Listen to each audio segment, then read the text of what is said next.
اللهم صل وسلم وبارك على سيدنا محمد وعلى آله وصحبه أجمعين. السلام عليكم ورحمة الله وبركاته. ازيكم حبايب قلبي؟ النهاردة عاملين ايه؟ معلش اعذروني ان غبت عنكم فترة طويلة. كان في ظروف كده فاعذروني.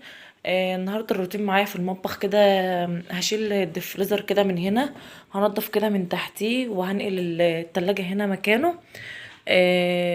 التلاجة اصلا كانت هنا، كانت في المكان ده من الاول خالص، بس انا كنت غيرت المكان وحطيت التلاجة هنا والدفريزر مكان التلاجة، فهرجع النظام كده زي الاول.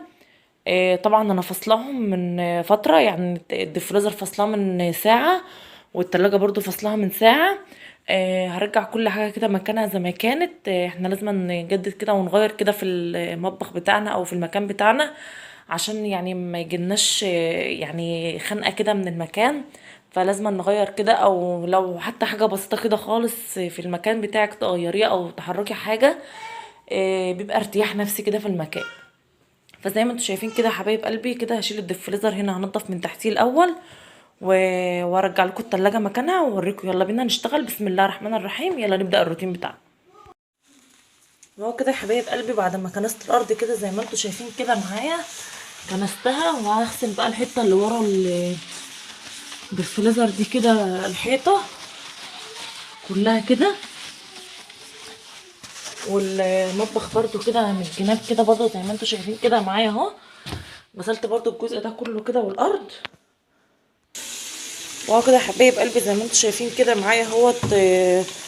بشطفه كده بالميه كده زي ما انتم شايفين كده معايا اهو، بس نبعد طبعا عن الكهرباء اهو زي ما انتم شايفين كده معايا. وبعد كده ما غسلتها خلاص كده بالميه كده زي ما انتم شايفين كده معايا، بنشف كده طبعا المطبخ كده عشان ما يبقاش عليه ميه اهو.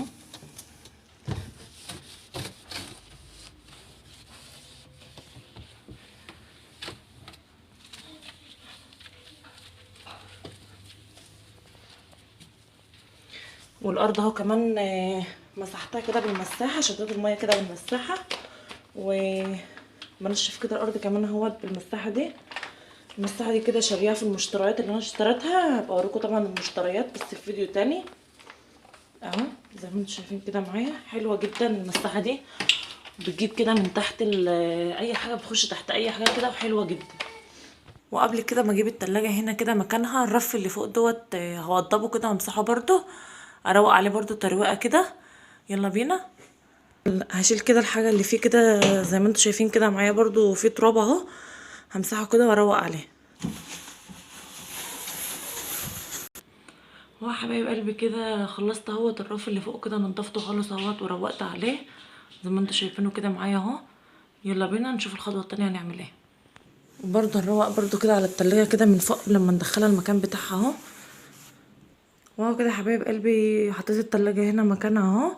يلا بقى نغسل بقى الحته دي كده، ونغسل كده الشباك دوت، ونروق على الحته دي كلها كده، والحيطه نغسل الحته دي بقى كلها كده. شايفين الارض من تحت التلاجة كانت عامله ازاي؟ يلا هنضف بقى الحته ديت واوريكم. واهو كده معاكم اهوت، بعد ما غسلت كده الشباك اهوت كده بشطفه كده زي ما انتم شايفين كده معاكم اهو. شايفين الشباك كده كله تراب اهو، زي ما انتم شايفين كده الشباك كان كله تراب كده لان ما بيتفتحش خالص. واهو كده زي ما انتم شايفين كده معايا اهوت، الشباك اهو نضف خالص اهو، بقى زي الفل كده اهو. زي ما انتم شايفين الشباك معايا اهو، اهو نضف خالص اهو، والحته هنا راقت خالص. لسه بس الارض هشدها كده من المساحه، لان انا كنت لسه بدعك الارض كده بالسلكه، لان كانت في حاجات كده لازقه في الارض، كنت لسه بدعكها بالسلكه يعني. هشدها كده من المساحه واوريكم. والديفريزر كده اهوت نقلته هنا مكانه. مسحته كده من فوق اهوت زي ما انتم شايفين كده مكانه اهوت. بقى نضيف من فوق ومن تحت من هنا كده، بليفه كده فيها شويه بريل بسيطه كده زي ما انتم شايفين.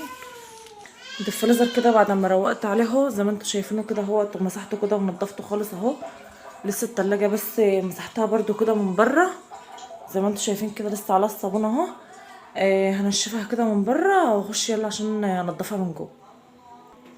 وهي نضفت كده من بره زي ما انتم شايفين خالص اهي، بقت بتلمع اهي. يلا هنضفها بقى من جوه.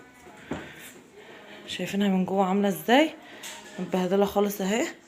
وفلفل وحاجات كتير عايزه تتحط في الحاجات بتاعتها في المنظم.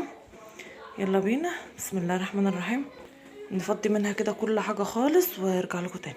شايفين اهو نضفت كده الباب بتاع التلاجة كده خالص.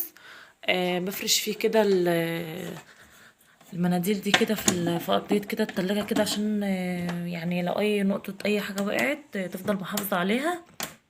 يلا هعمل التلاجة كلها كده واروق عليها. انا كنت عاملاها معاكم قبل كده بس عشان الفيديو ما يطولش عليكم خلص التلاجة كلها واوريكم الشكل النهائي. وهو كده يا حبايب قلبي اهوت بعد ما خلصت كده التلاجة خالص اهو زي ما انتم شايفين كده معايا اهو. اهي من جوه اهيت كمان اهي زي ما انتم شايفين كده معايا اهي. والخضار كده حطيته كده في المنظم بتاعه. والدرج كمان اهوت نضفته اهوت كمان زي ما انتم شايفين كده معايا اهو. وده فول كده يا حبايب قلبي كنت انا كده مدمساه كده زي ما انتم شايفين كده، كنت انا مدمساه. بدمس كده الكيلو وبفرزه كده، بحط كده كل شويه كده في كيس على قد الاكل اللي احنا هناكلها بالظبط. واقوم مفرزاه كده واقوم عاملاه كده في الكيس كده وفرزه كده على بعض.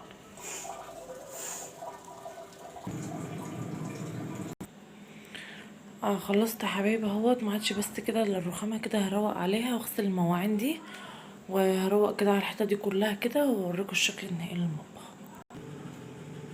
وحبايب قلبي كده الشكل النهائي اهوت معايا في المطبخ اهو زي ما انتم شايفين كده اهوت. خلاص خلصت كل حاجه والمطبخ بقى زي الفل اهو.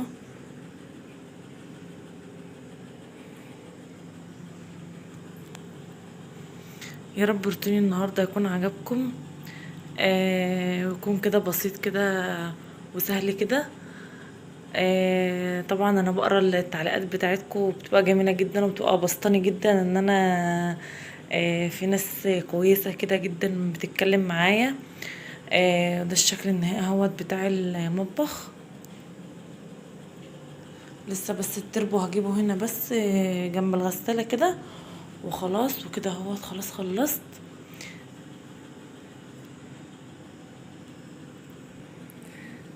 يا ريت يا جماعه اللي ما اشتركش في القناه يشترك وتفعلوا زر الجرس عشان ينزل لكم مني كل فيديو انزله. وما تنسونوش طبعا في اللايك، يا ريت يعني ما تنسونوش في اللايك. ولو الفيديو عجبكم ما تنسونوش في اللايك والاشتراك. يلا مع السلامه، السلام عليكم ورحمه الله وبركاته. في اخر الفيديو ما ننساش نصلي على الرسول صلى الله عليه وسلم. يلا السلام عليكم ورحمه الله وبركاته.